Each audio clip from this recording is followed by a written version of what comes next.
Hey you guys, it's MJ. How are you? I've made it back to Deb. It's all perspective. And, a big part of the transition is often uh, in the first instance, like we find a book or we have some kind of, thought or experience that kind of pulls us out of our uniform indoctrination. So the program of mainstream education, mainstream media, our family programs, all that kind of stuff. Something pulls us out of that specific program, and then it leads us down what people like call the rabbit hole, right? It leads us down this, like, we find books or we find videos or we have experiences which kind of affirm this out there experience to us, which makes us want to continue down this trail of allowing our mind to open, allowing our perspective to shift. And that, in and of itself, is what obviously directs our reality and our experience. And, what I'm realizing with a big part of this is that when we're in the phase of like learning, you could say, hi, hidden observer. Um, so when we're going through the phase of like processing our experiences, and we might be seeing a lot of healers and mentors, and we might be having going through a lot of the storms and stuff, and doing the inner child and past life regression, and of course reading a lot of material, maybe doing online courses, who knows, right? This whole like um, study and research, and of course the process itself takes as long as it takes. But I realize that there is quite a gap off in time, and this is just as a someone who guides people in their yoga practice, what I realize why it's important to be in our bodies. Now, I know many people who are naturally in their bodies would access the higher wisdom and embody it in their own way. But certainly, from my experience being quite sensitive and having always danced and been physical and active as a child, and then starting doing yoga from quite a young age, that for a lot of people, why things like yoga and conscious movement are so important is that it's really through conscious movement that we become more aware of the body, which is what helps us to embody the higher vibrations, or embody the this higher wisdom, right? So it's this sort of phase that we might traverse where people say, oh, I've done it myself, like we just talk about it, we're just going around in circles talking about it. But then when it actually comes to processing our emotions, or when it comes to the transformation, or this is a big one, right? When it comes to actually taking action, which goes against the logical mind, when it comes to taking action that is frightening, that is out of our comfort zone, that is often where people don't, or deny themselves, or deny someone else, or just deny something to keep the lid on that bubbling desire, and that's often where we get those distorted behavioral patterns and actions, is because we're so much in denial of our desires that those desires act themselves out in insidious ways, right? So yeah, perspective shift. It's a usually, I would say, because we're such a think therefore I am, we're such a kind of like intellectual, thought based culture and society for the most part, that initially it kind of enters the thought process, and suddenly like twinkles go off, and it's like, oh, interesting, fascinating, intriguing. And then from that like little spark that opens up in the mind, then we're usually guided to deeper learning, and then eventually some kind of energy work, body work, tai chi, martial arts, qigong, yoga, and whatever else, like 5 rhythms. There is infinite. This is the thing now, like this day and age. There's just like every corner you turn, there's like a new therapy or this new thing that's amazing for healing trauma or whatever, right? And so I think I'm sensing now, this could be actually be part of the May report for you guys, but I'm feeling now like we're gonna really start to see like next level expansion of these alternative healing therapies, that almost become like part of our mainstream culture, right? Like part of our um maybe like 10, 20 years ago when yoga started to get popular, now we're going to start to see like things that have been still super fringe in the last couple of years.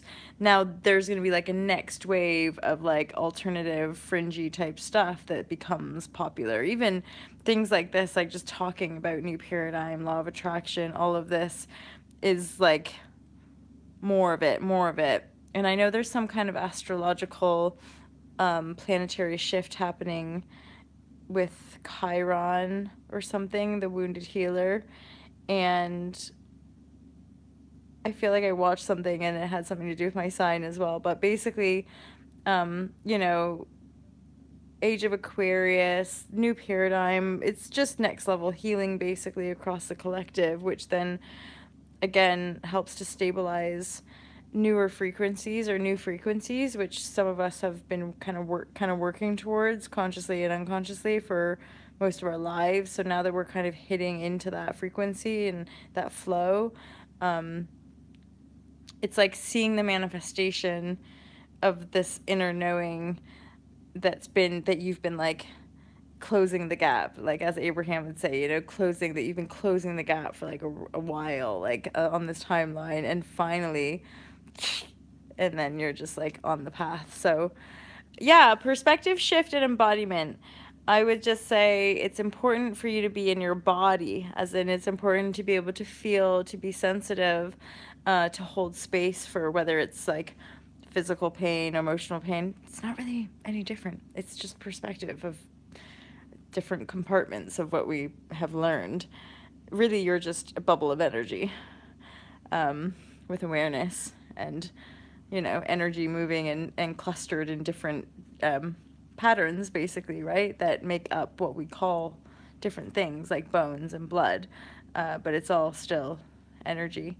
So yeah, it's one thing to talk about stuff. It's another thing to like be fully present in your body so that you can more consciously work with energy. And the more conscious you become of working with energy, that's when you become more and more self-responsible. That's when you have greater and greater pulling power, because the essence of your responsibility is essentially the ownership of your creation, which is everything. If you're not responsible, you don't have as much pulling power because you're giving your power away, right? You can't pull it in if you're blaming and attacking, which in essence is giving your power to something outside of you. So, doing the emotional work and via practices like the yoga and stuff like that to sensitize and really connect the mind to the body so that you're more acutely aware of sensations, feelings, vibrations, things moving around through your body. And that's really why a lot of these practices, certainly I can speak for yoga as that's my kind of trade, as it were, or field, but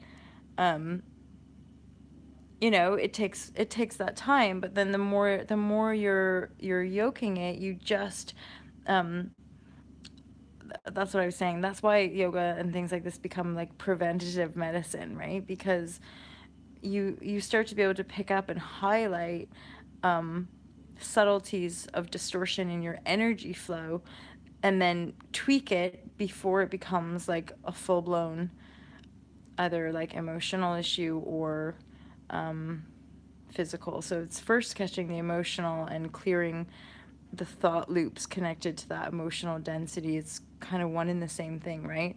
And then diligently working with reprogramming the thought so that you're shifting dense emotional patterns to clear those out, bring in the higher ones, but of course processing the emotional body effectively.